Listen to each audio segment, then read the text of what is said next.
Yo, what's up? My name's Patrouski, and welcome to another event guide for PokeMMO. If you aren't familiar, holiday events in PokeMMO often drop on the day of the holiday, and we get very little notice, if any notice, about them ahead of time. The Lunar New Year event celebrates the Chinese New Year and is on February 17th this year in 2026, so you can expect the event to drop around then. On top of that, usually events drop around midnight UTC, which is 7 p.m. ET, which is my time zone. So just as a general rough guesstimate, we could potentially see the Lunar New Year event drop on February 16th or 17th around 7 p.m. ET. Holiday events in PokeMMO usually last around 14 days and have tons of limited time content and rewards. And that's why preparation is so crucial when it comes to events within PokeMMO. You might find yourself unable to complete certain content or miss out on maximizing your Pokeyen unless you prepare properly.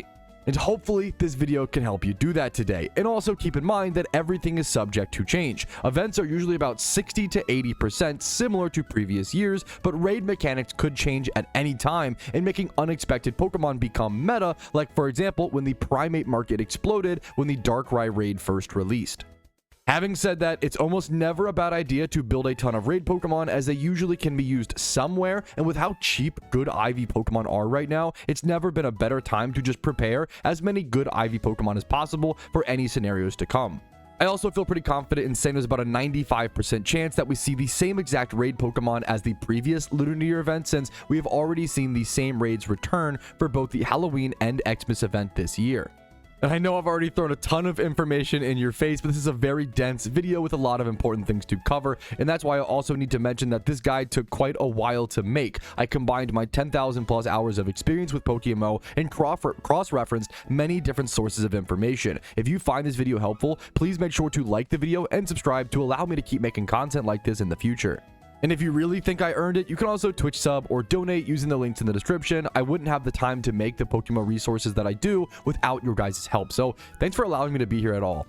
And also a huge shout out to the Raid Den Discord, Drago Tamer, Cav, and Call Me Sensei, whose all their various guides and knowledge helped make this video possible. And we're almost done the preamble, but one last thing. I have to give you guys a vocabulary lesson.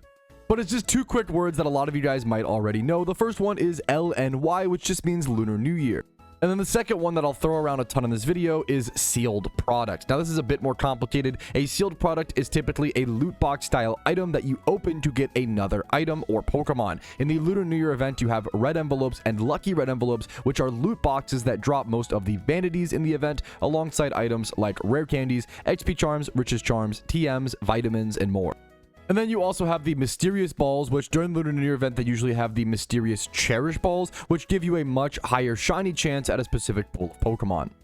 But with all of that preamble out of the way, let's go ahead and actually jump into the TLDR of the three main ways to prepare for the Lunar New Year event. The first thing every single player should be doing prior to an event is saving Pokeyen. There's typically two main reasons you would want to save Pokeyen, and both of which depend on what stage of your account that you're in. So for example, players typically in their first ever event season will just save Pokeyen to have flexibility during the event itself. This allows them to buy any raid Pokemon or items that become unexpectedly meta or really good, buy any vanities or fun limited items they just personally want, or also just be able to gamble a little bit and enjoy the event. If it's your first event season, the main goal is just to enjoy and explore. Don't worry about things like investments quite yet, in my personal opinion. If you want to go for it, you can, but usually in your first event, you don't have enough capital to make proper investments, which I would consider proper capital to invest into an event, at least 10 million Pokeyen. And that brings me to reason number 2, which is saving Pokeyen to make investments. Endgame players will invest anywhere from 10 to 100 plus million Pokeyen in a single event, with the hopes of those limited time items going up in value over time. Now, there's a lot that I could cover when it comes to the nuances of investing within PokeMMO, and I have some videos on my channel like the PokeMMO Event Economics 101 if you are interested and want to learn more. But the TLDR is that I recommend a baseline to help people understand the basics is just to sell everything in the first half of the event and then buy whatever you want in the second half of the event. Supply is very low at the beginning of the event, since people haven't had the time to properly grind the event and actually bring in, the amount of vanities and sealed product into the game that people need or want. So prices are typically really high at the start of the event and tend to drop until they reach their quote-unquote bottom out price. That's a very important term. And then the real question is, where is that bottom out price? What price will that be? What number? And nobody knows the answer to this. Anybody acting like they know the answer for sure, I would be very skeptical of. Everyone is competing over finding that perfect number to decide when is to make the best investment.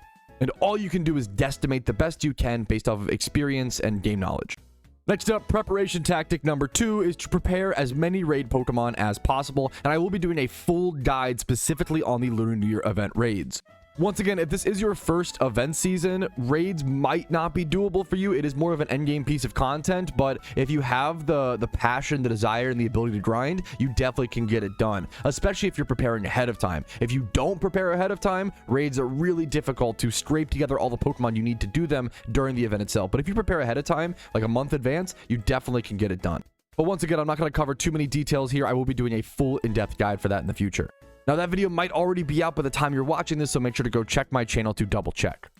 Next up, preparation method number 3 is to learn and gather information, which if you're watching this video, you're already doing that. Congratulations, but this might consist of reading old forum strategies, covering the old raid guides, or just watching last year's events and guide information covering the 2025 Lunar New Year event. There are a lot of mechanics within the events that require just a lot of game knowledge and experience, and it's tough to get that without either playing the event or just researching or watching someone else play the event, watching abundant shrine runs, for example, or watching the raids be completed. And speaking of learning and gathering information, let's go ahead and do that right now. Let's talk about all the many different ways which the event affects the in-game elements of PokeMMO and all the new content that gets added. First things first, there is a Pokeyen boost, a 10% Pokeyen boost from all money gained from trainers, and yes, Jimmy runs do count for this if I recall correctly. Next up, number 2 is new vanities and sealed product. I'm going to go ahead and scroll through some of the new ones added last year. The Nyan hood is a good example of something that returns every single year, and this is given out to the top 50 teams of players who participate and perform well in the Abundant Shrine, which I'll cover in more detail here in a quick sec. But the big vanities of last year consisted of the Shenwu bike vanity, this big dragon, two-headed dragon fella here, and then the coiled snake hat was a fan favorite. The pixel sprite artwork has really ramped up in PokeMMO over the past few years, so I'm excited to see what they cook up this year. And I already mentioned it briefly, but we did see a new mysterious Cherish Ball added last year, which added a new pool of Pokemon and a new shiny rate of 1 in 6,000 when opening these. And that's the gambling part of the event, which I don't recommend you take part in. Usually with gambling, you will just lose money in the long run. I severely recommend, especially if you're a newer player, just selling all of your mysterious Cherish Balls and all of your envelopes that you farm in the event. If you want to hold on to some or buy some as an investment, go for it. But especially in that early part of the event, please sell, sell, sell. Get that guaranteed Pokeyen. Especially in a slower market like PokeMMO is right now, where making Pokeyen is a bit tougher. Events usually offer the best Pokeyen money-making methods in the game while they're there. You also need very little resources to actually make Pokeyen during the Lunar New Year event, which brings us to number 3 of the methods that affect and, implement the new mechanics that come into the game. This is the Abundant Shrine. This is a dungeon-style fan-favorite minigame where you actually transform into a Pokemon and then work with 3 other players to try to preserve your resources while KOing as many other Pokemon as possible and getting those good type matchups, like obviously being a water type into fire types, for example, and then trying to survive the waves for as long as possible. And you will run into the Nyan bosses, which you will have to coordinate and complete and beat together. This part of the event is where the red envelopes and lucky red envelopes come into the game from. If you survive long enough, you end up getting lucky red envelopes, which are significantly more valuable than their counterparts that are just normal red envelopes. Here's a little bit of footage of what that Nyan boss fight looks like. It's a pretty interesting, very skill-based mechanic that you don't need a lot to access. I remember last year I did a challenge called the Lunar New Year Event Andy account, where I just created a new account. I rushed to the Abundant Shrine, and I was able to make 1 million Pokeyen in about, I think, 14 hours of gameplay. It was 1 or 2 days of gameplay on a fresh new account. I cannot recommend, if you're a newer player, this is your best money-making method. It requires a bit of skill, but you can just learn as you go. The Lunar New Year event is probably the most beginner-friendly event out of all of the events in PokeMMO, because once again, you just queue up for this. You don't actually bring in any of your own Pokemon. It provides you all the resources. You can just do it from scratch. It's extremely fair and balanced. It's just skill-based, The newer players can learn it and make tons of Pokeyen along the way, and then the endgame and veteran players can also take their knowledge from previous years and try to go for those high-end runs, making more Pokeyen or going for top 50 leaderboards. Next up, Lunar New Year event mechanic number 4 is swarm farming, and this consists of running around the world catching Lunar New Year event specific swarm Pokemon and then consuming them to NPCs around the world for rewards like mysterious cherish balls and usually a big vanity prize at the end if you turn in enough. Now in the Lunar New Year event specifically, you get these things called Zodiac tablets, and then you run around and go fight those Zodiac masters, and that's actually mechanic number 5, so we'll just kind of combine them. Zodiac masters are these challenging, pretty decently difficult, not incredibly hard, but decently difficult NPC fights that are scattered around the world with exclusive vanity rewards. And if you complete all 12 of them, I believe you got like the Zodiac outfit last year. Now, it's also important to note that in 2026, it is the year of the Fire Horse specifically, so we could see those Zodiac Masters change to give us a reward in relation to that. That's usually how it works, or something like this in maybe a different part of the event. I am crossing my fingers and hoping for some sort of on Fire Horse mount type vanity for this event. I think it could look really freaking cool in game, and it just fits so perfectly with the theme. And then next up, mechanic number 6, you have your raids. And once again, I'm not going to do a super in-depth video guide for that here. That'll be a different video, but I'm going to scroll through the different Pokemon that were in the raids last year, like Lopunny, Perugly, Grumpig, Zebstrika, Stoutland, Ampharos, Steelix, Slacking, Tauros, Braviary, Excadrill, and Gyarados, and then eventually Shaman. Shaman is the final big bad boss raid. If you do all these other raids, you unlock the ability to fight Shaman and catch your own OT Shaman. And then, fun fact, Shiny Shaman is actually one of, if not the only shiny version of a Pokemon to not be found yet in PokeMMO. I don't think we've seen like a shiny Meloetta yet though, to be fair, but that like just came out. Shaman's been in PokeMMO for going on its 3rd year, and literally no one has ever found a shiny one. People have even tried to claim fake shiny Shamans because it's like one of the most coveted, rare, sought after things now in the game, because it can exist. It technically, someone could get a shiny Shaman, but we have never seen one actually happen or pop up. And that's because you only have one chance at a shiny Shaman once per year during the Lunar New Year event, and you have to defeat all 12 raids and then beat the Shaman raid just to have a chance at catching one. So you watching right now, if you do all 12 raids and you go for your Shaman encounter, pop your donator status, pop your shiny charm, you could literally be the first person watching right now to ever get this legendary shiny within the game. This is also why I couldn't recommend enough to please record your Shaman encounter. After you beat the Shaman raid, try to record it just in case you are that person, to have that full proof so we don't suspect anybody of trying to pull off another, fake Shaman again.